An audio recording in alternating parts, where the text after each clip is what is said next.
Good evening, good afternoon, whatever time of day you might be listening to us. I'm Tom Cheris from the International House of Wine and Cheese and for WineLovers.com, and I'm joined by Frank, the Internet Wino from the Park Avenue Wine Bar in Barrington, Illinois. We've got an interesting topic today, don't we? We do. We have a great topic today. We thought we would talk about buying wine online, buying wine on the internet, which more and more people are doing. I think it's just like everything else. There's people using eBay and there's people using Amazon.com, so buy wine. The difference between the wine industry and purchasing online, e-commerce, and most other industries is the laws, the legislation, the penalties that are involved in whether it's a winery, a retailer, or whoever shipping across state lines, which you don't have in any other industry other than tobacco. Right. And also, it's a perishable product, so you have to be concerned who you're buying it from. You might not be as concerned buying a book from Amazon.com. That's a great point. I mean, has the retailer stored the wine properly? What's the history of a wine? Especially if it's an old wine. Exactly. You know, you're paying a lot of money for it, a collector's wine. So the thing when you buy wine online, it's really, I think that the best part about being able to buy wine online in today's world is that, you know, if you use a search engine, and I don't know what search engine you use to buy wine, but I use WineSearcher.com. I have used WineSearcher. I mean, you all of a sudden you're open to wines on WineSearcher. You can get wines from the entire world. Really, and lots of stores list their wines on WineSearcher. Doesn't mean you're getting a great price. They're just showing you what they've got. Well, the thing is so if you want to buy, you know, Chateau Margaux 2000, I mean, you can look, and if you click the button to say anywhere in the world, now all of a sudden you got a world worth of Chateau Margaux out there that you can purchase, and the price variation is astronomical. It's really, I mean, it could be 2 to 3 times from the cheapest to the most expensive, which is really interesting. But that, you know, I think we should. That's one interesting thing. But I think what we should do is pull it back a little bit for everyday drinking, and for when new wines are released. How do you go about buying a, say, you know, Clos Pegase Cabernet that just was released? Right. Some people probably think of ordering it from the vineyard as a solution. Well, you could order it from the winery.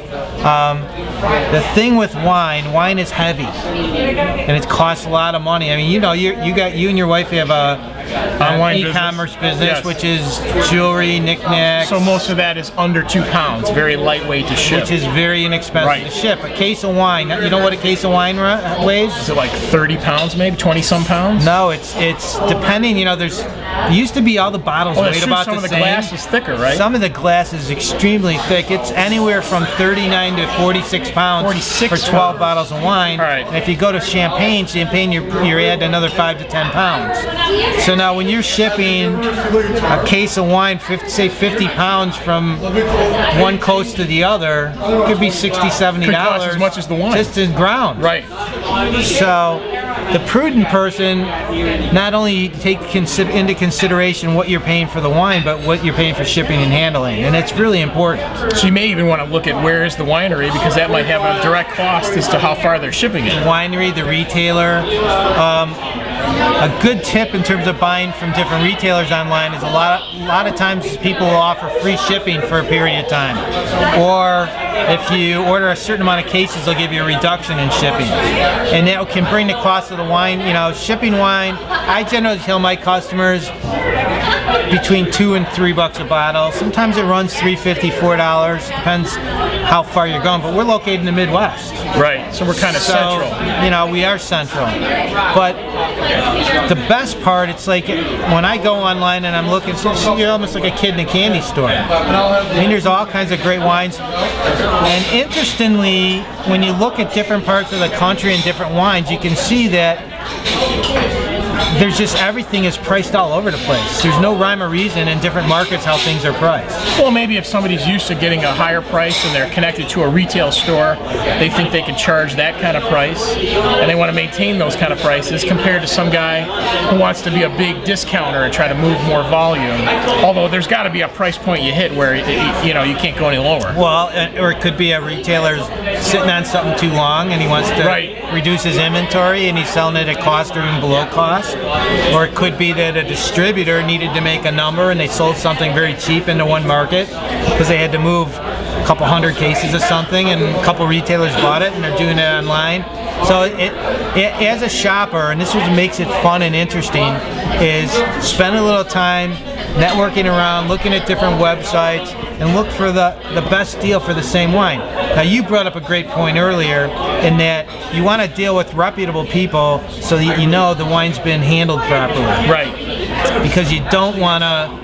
Well, I've stumbled upon wine store websites, and it looks like it's a little store. I don't know where they are. I don't know anybody who's ever shopped at them. I don't know how well the wine has been kept or where they got it from. Were they the original owner of that wine? Well, when you buy older wines, you definitely want to know a little history about what's going on, because often when you buy wine, my experience buying wine at auction is a lot of times, I'd say at least one out of 4 times, maybe 1 out of every 3 times, there's suspect when you try the bottles. You can tell the wine was cooked someplace, it was over, and what I mean by that is it wasn't stored properly and the wine got hot. Right. And it affects the flavor of the wine substantially. So you are rolling the dice a little bit when you buy any kind of older wine. Unless you deal with somebody who's really reputable and that's for expertise, and they probably then tell you the whole history of the wine, especially an expensive wine. They can, that's hard to do, but at least as much as they know. You deal with somebody reputable. The other thing when you shop online is you kind of want to shut down buying wine and shipping wine in the heat of the summer in North America. That's what's going to harm wine the most, is the wine getting up to 90 degrees in a warehouse, and a UPS or FedEx over the weekend. If you have to ship wine in the summertime, pay the extra money for overnight and at the least 2 days. Otherwise, you're really asking for trouble. Unless you're up in Minnesota and Montana, but still, even there it gets hot in the summertime. Anything can happen. So I haven't talked about it on our webcast, but I have a high-end online company called EpicCellars.com. That's EPICCELLARS. We just basically close down in the summertime. Right. I mean, we sell wine. We'll accept orders. We'll accept orders. We store the wine, which is another thing. Good, reputable people will hold the wine for you until the weather softens up and so the got temperatures a nice come down. temperature-controlled place where it's kept until it's ready to go. And if somebody is hell-bent on us shipping something in the summer months, we'll have them sign a release form that they accept the responsibility. Yeah. I think the chances are likely that something bizarre could happen. Well, if you do it overnight, that's probably, it might be all right. And is it ever too cold? Well, it can be too cold. If wine freezes, sits in the warehouse. Wine will never freeze as long as there's some movement. So if it's in a truck, it's moving, But if it's 20 below in Chicago, maybe not a good idea to be shipping wine that day. It's something else that I would be concerned with, and certainly a good online retailer will say we're blocking out days right now, and they'll get in touch with you if you order something and say we're a little concerned about the weather right now, and you might want to rethink whether you want this right away. Right. Again, a difference that people would need to know if you've never bought wine online before compared to any other kind of e-commerce thing that you've done. Right.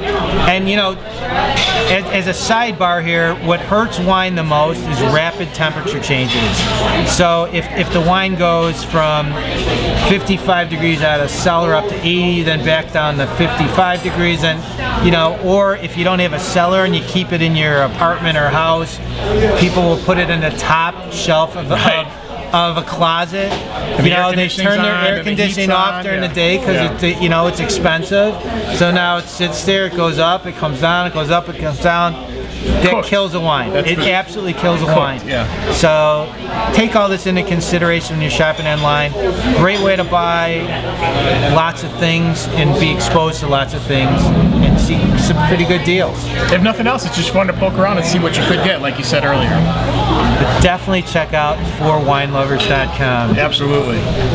Well, Frank, we've got a nice Bordeaux here today. We have a Chateau d'Azac 2005, right? From Margaux. 2005 Bordeaux. I mean, that was a killer year. It was. And it looks great. It's young for sure. Nothing like a good Bordeaux. That is great. Tannins That's are great. it for this week. I'm Tom Jares from the International House of Wine and Cheese. And we'll see you next time. Cheers.